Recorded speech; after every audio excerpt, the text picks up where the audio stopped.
ಪಾಂಡಿಚೇರಿಯು ಶ್ರೀ ಮಾತಾರವಿಂದರಿಂದ ಪವಿತ್ರಗೊಂಡ ಪುಣ್ಯಕ್ಷೇತ್ರ. ನವ್ಯ ಜಗತ್ತಿನ ಮಹಾಕೇಂದ್ರವೆಂದು, ನವೀನ ನಾಗರಿಕತೆಯ ತೊಟ್ಟಿಲೆಂದು, ಯೋಗ ಶಿಕ್ಷಣ ರಂಗಗಳಲ್ಲಿ ಸಂಶೋಧನೆ ನಡೆಸುತ್ತಿರುವ ಪ್ರಯೋಗಶಾಲೆಯೆಂದು ಜನತೆಯ ದೃಷ್ಟಿಯನ್ನು ಸೆಳೆದ ಶ್ರೀ ಅರವಿಂದಾಶ್ರಮವು ಇಲ್ಲಿದೆ. ಪೂರ್ವ ಪಶ್ಚಿಮಗಳಿಂದ, ಜಗತ್ತಿನ ಸಕಲ ಭಾಗಗಳಿಂದ ಜನರು ಪೃಥ್ವಿಯ ಮೇಲೆ ದೈವಿ ಆವಿರ್ಭಾವಕ್ಕಾಗಿ ತಮ್ಮ ಜೀವನವನ್ನೇ ಮುಡುಪಾಗಿಟ್ಟು ಕಾರ್ಯಗೈಯುವಲ್ಲಿ ಇಲ್ಲಿ ಬಂದು ನೆಲೆಸಿದ್ದಾರೆ.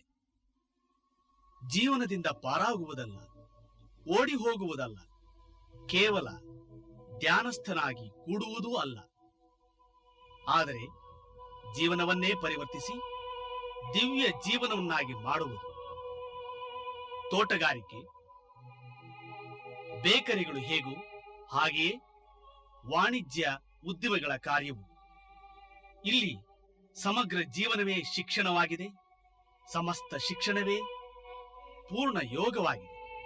ಇಂತಹ ಸರ್ವ ಸಮಾವೇಶಕ ಮನುಕುಲದ ಪ್ರಯೋಗಶಾಲೆಯ ಪರಿಸರದಲ್ಲಿ ವಿದ್ಯಾಕೇಂದ್ರದ ನಿರ್ಮಾಣವು ಭಾವಿ ಮಾನವ ಜನಾಂಗವನ್ನು ತಯಾರಿಸುವ ಅತ್ಯುತ್ತಮ ಸಾಧನಗಳಲ್ಲಿ ಒಂದೆಂದು ಶ್ರೀ ಅರವಿಂದರು ಕಂಡುಕೊಂಡಿದ್ದರು. ಶ್ರೀ ಅರವಿಂದರ ಆಧ್ಯಾತ್ಮ ಸಹಕಾರಿಣಿಯಾದ ಶ್ರೀಮಾತೆಯವರು ಈ ಪರಿಕಲ್ಪನೆಗೆ ಮೂರ್ತ ರೂಪ ಕೊಡಲು 1943 ಡಿಸೆಂಬರ್ ತಿಂಗಳ 2ನೇ ದಿನದಂದು ಶ್ರೀ ಅರವಿಂದ ಅಂತಾರಾಷ್ಟ್ರೀಯ ಶಿಕ್ಷಣ ಕೇಂದ್ರವನ್ನು ಉದ್ಘಾಟಿಸಿದರು. ಶಿಕ್ಷಣ ರಂಗದಲ್ಲಿ ಒಂದು ಅಭೂತಪೂರ್ವ ಪ್ರಯೋಗ ಇಲ್ಲಿ ನಡೆಯುತ್ತಿದೆ. ಇದರಲ್ಲಿ ಜಗತ್ತಿನ ಎಲ್ಲ ಭಾಗಗಳಿಂದ ಬಂದ 700 ವಿದ್ಯಾರ್ಥಿಗಳು, 150ಕ್ಕೂ ಹೆಚ್ಚು ಶಿಕ್ಷಕರು ಪಾಲ್ಗೊಳ್ಳುತ್ತಿದ್ದಾರೆ. ಇಲ್ಲಿ ನೋಡಿ, ಹೊಳೆವ ಕಂಗಳ ಎಳೆಯ ಮಕ್ಕಳು ಉಲ್ಲಾಸ ಉತ್ಸಾಹಗಳಿಂದ ಪುಲಕಿತರಾಗಿ ಶಿಕ್ಷಣದ ವಿವಿಧ ಆಟ ಪಾಠಗಳಲ್ಲಿ ಭಾಗವಹಿಸುತ್ತಿದ್ದಾರೆ.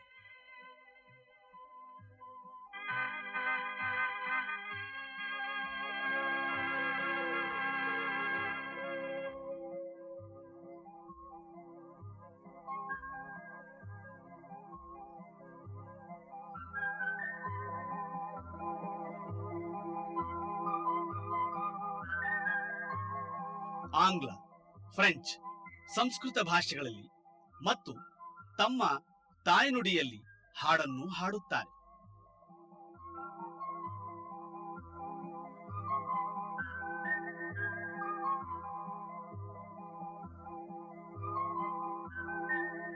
ಮಕ್ಕಳನ್ನು ಲಾಲಿಸಿ ಪಾಲಿಸಿ ಪೋಷಿಸಬೇಕಾದ ಆತ್ಮಗಳೆಂದು ಇಲ್ಲಿ ಭಾವಿಸಲಾಗುತ್ತದೆ.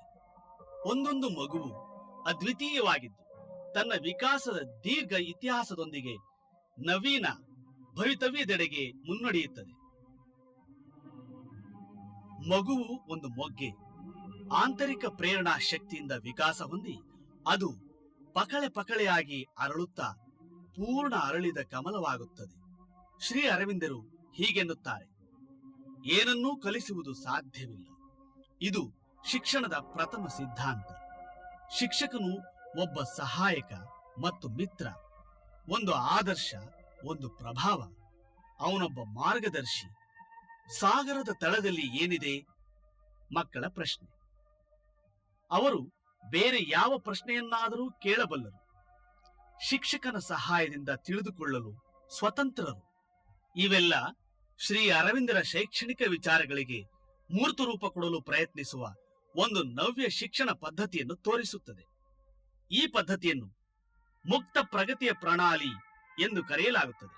ಇಲ್ಲಿ ವಿದ್ಯಾರ್ಥಿಗಳು ಬರುವುದು ಭಾಷಣಗಳನ್ನು ಕೇಳಲಿಕ್ಕಲ್ಲ, ಸ್ವಾಧ್ಯಾಯಕ್ಕಾಗಿ.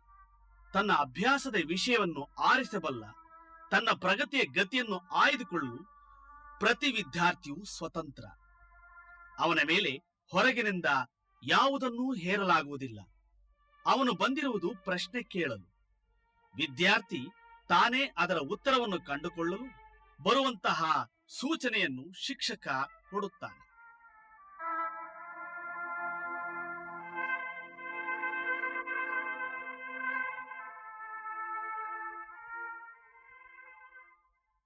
We know in general what is integral education, but Can you tell us what it means precisely?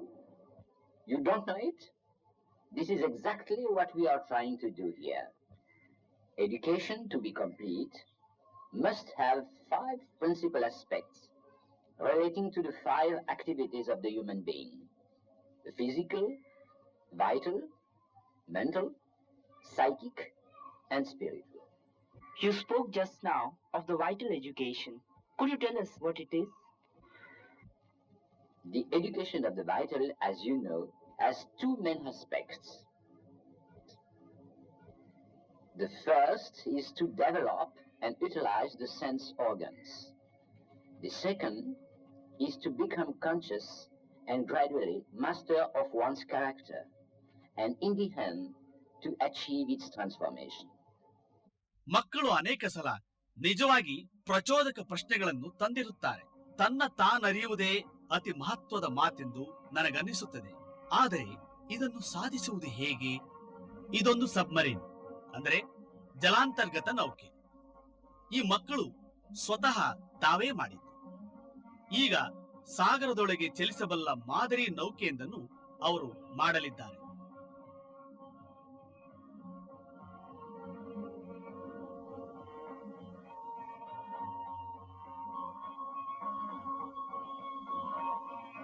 ಅವರ ಕಾರ್ಯದ ವರದಿ ಇಲ್ಲಿದೆ. ಎಲ್ಲವನ್ನೂ ಅವರೇ ಮಾಡಿದ್ದಾರೆ. ಆಕಾಶಯಾನ ಯೋಜನೆಯನ್ನು ನೋಡಿ, ವಿವರ ಹಾಗೂ ಪ್ರಮಾಣಗಳಲ್ಲಿ ಪರಿಪೂರ್ಣ. 12 ರಿಂದ 14 ವರ್ಷಗಳ ಮಧ್ಯದ ಬಾಲಕ ಬಾಲಿಕೆಯರಿಂದ ತಯಾರಿಸಲಾಗಿದೆ.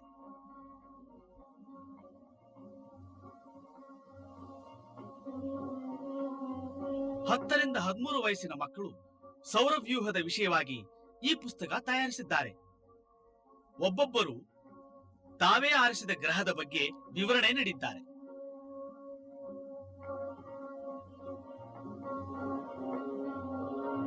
ಮುಕ್ತ ಪ್ರಗತಿಯ ಪದ್ಧತಿ ಮುಕ್ತವಾದುದು, ಏಕೆಂದರೆ ಅದು ಪೂರ್ವ ನಿಯೋಜಿತವಾದುದಲ್ಲ.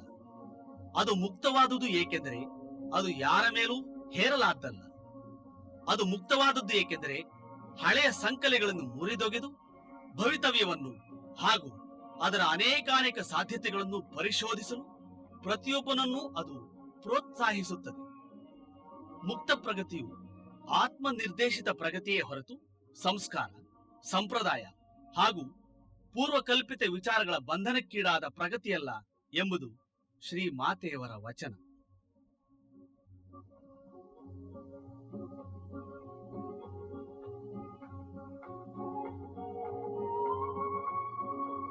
ಇಲ್ಲಿ ವಿಜ್ಞಾನ ವಿಷಯಗಳನ್ನು ಫ್ರೆಂಚ್ ಭಾಷೆಯಲ್ಲಿ, ಲಲಿತ ವಿಷಯಗಳನ್ನು ಆಂಗ್ಲ ಭಾಷೆಯಲ್ಲಿ ಕಲಿಯಲಾಗುತ್ತದೆ. ಇದಲ್ಲದೆ ಪ್ರತಿ ವಿದ್ಯಾರ್ಥಿಯು ತನ್ನ ತಾಯ್ನುಡಿಯನ್ನು ಹಾಗೂ ಸಂಸ್ಕೃತ ಭಾಷೆಯನ್ನು ಕಲಿಯುತ್ತಾನೆ. 18 ಭಾಷೆಗಳನ್ನು ಕಲಿಯುವ ಸೌಲಭ್ಯ ಇಲ್ಲಿದೆ.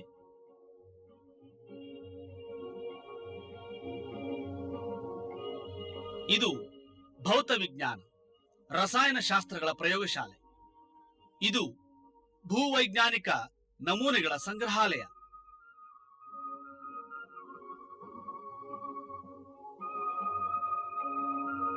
ವಿದ್ಯಾರ್ಥಿಗಳು ಕಂಪ್ಯೂಟರಿನ ಈ ಕಾರ್ಯಕಾರಿ ನಮೂನೆಯನ್ನು ತಯಾರಿಸಿದ್ದಾರೆ. ಇಲ್ಲಿ ನೋಡಿ, ವಿದ್ಯಾರ್ಥಿಗಳ ಈ ಗುಂಪನ್ನು ನೋಡಿ.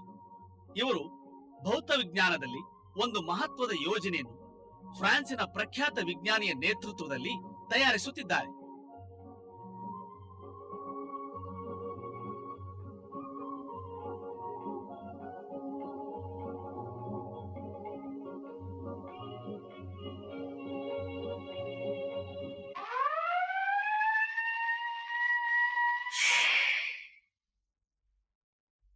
ಇದು ಒಂದು ಮೌನದ ಕೋಣೆ.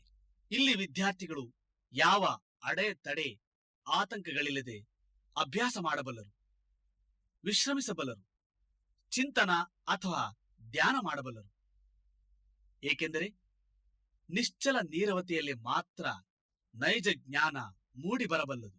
ನಿಶ್ಚಲ ನೀರವ ನಿಲಯವು ಆತ್ಮನ ಅಭಿವರ್ಧಕ ಶುಶುವಿಹಾರ.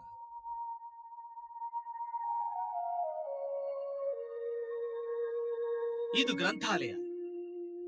ಇಲ್ಲಿ 1 ಲಕ್ಷಕ್ಕೂ ಮಿಕ್ಕಿ ಗ್ರಂಥಗಳಿವೆ.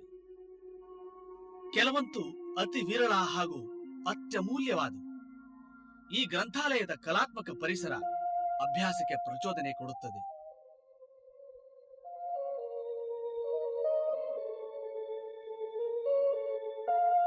ಪೂರ್ವ ಪಶ್ಚಿಮಗಳ ವಿವಿಧ ಕಲಾರೂಪಗಳ ಸಂಗಮ ಇಲ್ಲಿದೆ. ವಿದ್ಯಾರ್ಥಿಗಳು, ಶಿಕ್ಷಕರು ವರ್ಣಚಿತ್ರದ ನವ್ಯ ರೂಪ ಶೈಲಿಗಳನ್ನು ಬೆಳೆಸಿಕೊಳ್ಳುತ್ತಾರೆ.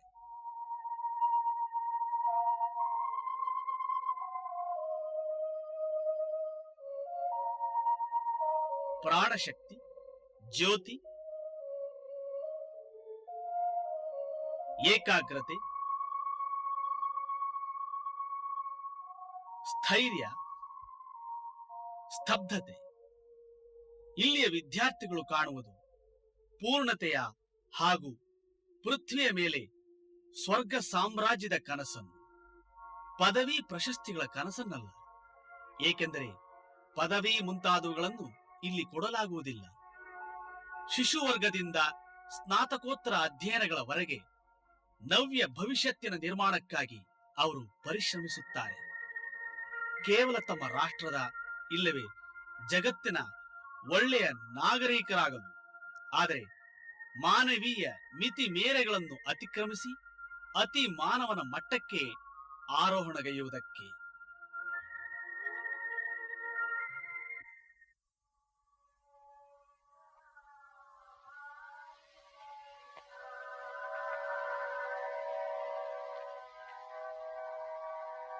ಇದು ಸಂಗೀತದ ಹೊಸ ರೂಪ.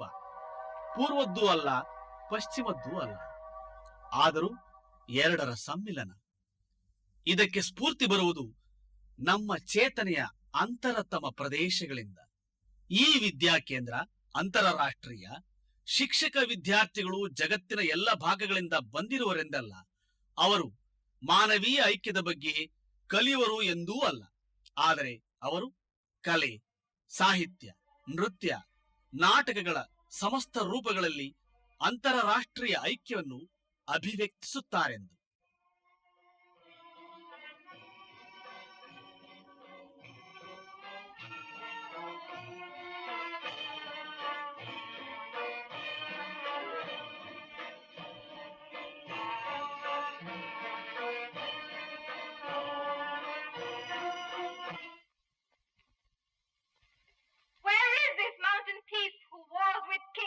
Lays his hands on either's princesses?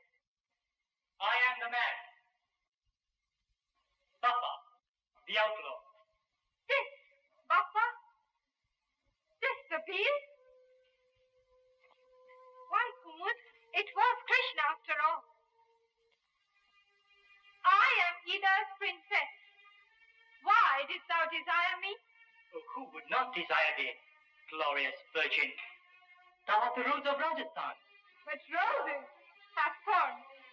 And see, I have a sword. Think thou that pretty toy will save thee from me? Take me if you can.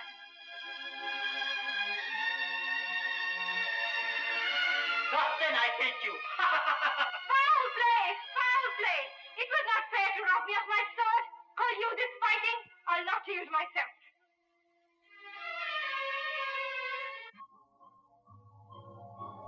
ಆತ್ಮಿಕ ಸಂಭಾವ್ಯತೆಗಳ, ಪ್ರಾಣಿಕ ಊರ್ಜೆ, ಮನೋಬಲಗಳ ಆವಾಹನೆಯಿಂದಲೇ ತೃಪ್ತವಾಗಿದೆ. ಈ ಯೋಜನೆ ಭೌತಿಕ ದೇಹದ ಪೂರ್ಣ ವಿಕಾಸಕ್ಕೂ ಅನುವೀಯುತ್ತದೆ. ದೇಹವನ್ನು ದೇವನ ಸ್ವಸ್ಥ, ಸಬಲ, ಸುಂದರ ಮಂದಿರವನ್ನಾಗಿ ನಿರ್ಮಿಸಲು ಸಹಾಯವಾಗುವಂತೆ ಶ್ರೀಮಾತೆಯ ನಿರ್ದೇಶನದಲ್ಲಿ ಸರ್ವಾಂಗೀಣ ಶಾರೀರಿಕ ಶಿಕ್ಷಣ ಪ್ರಣಾಳಿಯನ್ನು ವೃದ್ಧಿಗೊಳಿಸಲಾಗಿದೆ. ಇಲ್ಲಿ ಗಂಡು ಹೆಣ್ಣು ಮಕ್ಕಳಿಗೆ ಸಮಾನ ಅವಕಾಶ, ಸೌಲಭ್ಯಗಳು ದೊರೆಯುತ್ತವೆ ಮತ್ತು ಆಧ್ಯಾತ್ಮಿಕ ಪರಿಪೂರ್ಣತೆಯ ಆದರ್ಶಕ್ಕಾಗಿ ಹೊಸದನ್ನು ಸೃಜಿಸಲು ಪೂರ್ವ ಪಶ್ಚಿಮಗಳ ಶಾರೀರಿಕ ಶಿಕ್ಷಣ ಪ್ರಣಾಳಿಗಳನ್ನು ಅಭ್ಯಸಿಸುವ ಪ್ರಯತ್ನವೂ ನಡೆದಿದೆ.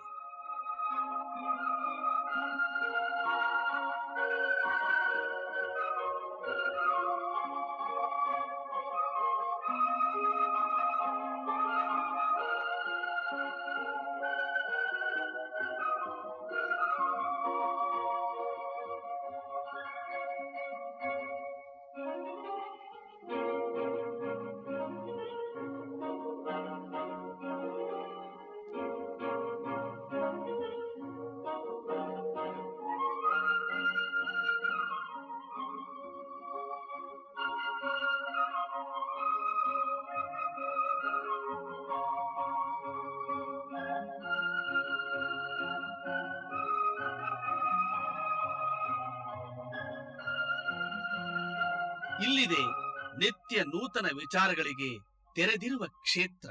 ಜಗತ್ತಿನಾದ್ಯಂತದಿಂದ ಇಲ್ಲಿ ಬರುವ ಗ್ರಂಥ ಪತ್ರಿಕೆಗಳ ದ್ವಾರ ನವೀನ ವಿಚಾರಗಳ ಸಂಪರ್ಕ ದೊರೆಯುತ್ತದೆ. ಶಿಕ್ಷಣವೆಂಬುದು ಸಮಾಚಾರ ಸಂಗ್ರಹವಲ್ಲ, ಅದು ವ್ಯಕ್ತಿತ್ವ ಚಾರಿತ್ರ್ಯಗಳ ವಿಕಾಸ. ಆಟದ ಮೈದಾನದಲ್ಲಿ ಧೈರ್ಯ, ತೀವ್ರ ನಿರ್ಣಯ, ಕ್ರಿಯೆ, ಸಾಂಘಿಕ ಕಾರ್ಯ, ನೇತಾರನಿಗೆ ವಿಧೇಯತೆ, ಸೋಲು ಗೆಲುವುಗಳನ್ನು ನಿರ್ವಿಕಾರ ಸಮಾಧಾನ ಚಿತ್ತದಿಂದ ಸ್ವೀಕರಿಸುವುದು, ಈ ಗುಣಗಳನ್ನು ಬೆಳೆಸಿಕೊಳ್ಳಲು ಮಕ್ಕಳಿಗೆ ಮುಕ್ತ ಅವಕಾಶವಿದೆ. ಪ್ರತಿ ವರ್ಷ ಡಿಸೆಂಬರ್ 2ನೇ ದಿನದಂದು ಈ ವಿದ್ಯಾಕೇಂದ್ರದ ವಾರ್ಷಿಕೋತ್ಸವ ಸಮಯದಲ್ಲಿ ವಿವಿಧ ಚಟುವಟಿಕೆಗಳನ್ನು ಒಳಗೊಂಡ ಶಾರೀರಿಕ ಸಂಸ್ಕೃತಿಯ ಪ್ರದರ್ಶನ ನಡೆಯುತ್ತದೆ. ನವ್ಯ ಜಗತ್ತಿನ ಶಂಕುಸ್ಥಾಪನೆ ಮಾಡಲು ನಾವಿಲ್ಲಿ ಇದ್ದೇವೆ. ಅಂಗ ಸಾಧನೆಯಲ್ಲಿ ವಿಜಯಿಯಾಗಲು ಬೇಕಾಗುವ ಎಲ್ಲ ಗುಣ ಕೌಶಲ್ಯಗಳು ನವ್ಯ ಶಕ್ತಿಯನ್ನು ಸ್ವೀಕರಿಸಿ ಪ್ರಕಟಿಸಲು ಸಿದ್ಧವಾಗಲು ಭೌತಿಕ ಮಾನವನಿಗೆ ಬೇಕಾಗುವ ಗುಣಗಳೇ ಆಗಿವೆ. ಇಂತಿದೆ ಶ್ರೀ ಮಾತೆಯವರ ವಾಣಿ.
ಶಿಕ್ಷಣವೆಂಬುದು ಅಂತರಾತ್ಮನನ್ನು ಕಂಡುಕೊಳ್ಳುವ ಒಂದು ವಿಧಾನ. ಜೀವನದಲ್ಲಿ ತನ್ನ ನೈಜ ಪಾತ್ರವೇನೆಂಬುದನ್ನು, ಅದನ್ನು ಹೇಗೆ ನಿರ್ವಹಿಸಬೇಕೆಂಬುದನ್ನು ಮತ್ತು ಅದಕ್ಕಾಗಿ ಹೇಗೆ ಸಿದ್ಧತೆ ಮಾಡಬೇಕೆಂಬುದನ್ನು ಕೇವಲ ಈ ಅಂತರಾತ್ಮನೇ ಬಲ್ಲನು. ಈ ಅಂತರಾತ್ಮನನ್ನು ಕಂಡುಕೊಳ್ಳಲು ವಿದ್ಯಾರ್ಥಿಗಳಿಗೆ ನೆರವಾಗುವುದು ಈ ಶಿಕ್ಷಣ ಕೇಂದ್ರದ ಪ್ರಧಾನ ಧ್ಯೇಯ. ಈ ಧ್ಯೇಯವನ್ನು ವಿದ್ಯಾರ್ಥಿಗಳ ಈ ಪ್ರಾರ್ಥನೆಯಲ್ಲಿ ಸುಂದರವಾಗಿ ವ್ಯಕ್ತಗೊಳಿಸಲಾಗಿದೆ. ಪ್ರಭುವೇ, ನಮ್ಮ ಅಭಿಪ್ಸೆಯಂತೆ ನಮ್ಮನ್ನು ವೀರ ಯೋಧರನ್ನಾಗಿ ಮಾಡು. ಸ್ಥಿರವಾಗಿ ಉಳಿಯಲೆಳೆಸುತ್ತಿದ್ದ ಗತಕಾಲದ ವಿರುದ್ಧ ಜನಿಸಲಿರುವ ಭವಿಷ್ಯತ್ತಿನ ಘನಘೋರ ಸಂಗ್ರಾಮದಲ್ಲಿ ನಾವು ಜಯಶೀಲರಾಗಿ ಹೋರಾಡೋಣ. ಅದರಿಂದ ಹೊಸ ವಸ್ತುಗಳು ಆವಿರ್ಭವಿಸಲಿ ಮತ್ತು ಅದನ್ನು ಸ್ವೀಕರಿಸಲು ನಾವು ಸನ್ನದ್ಧರಾಗೋಣ.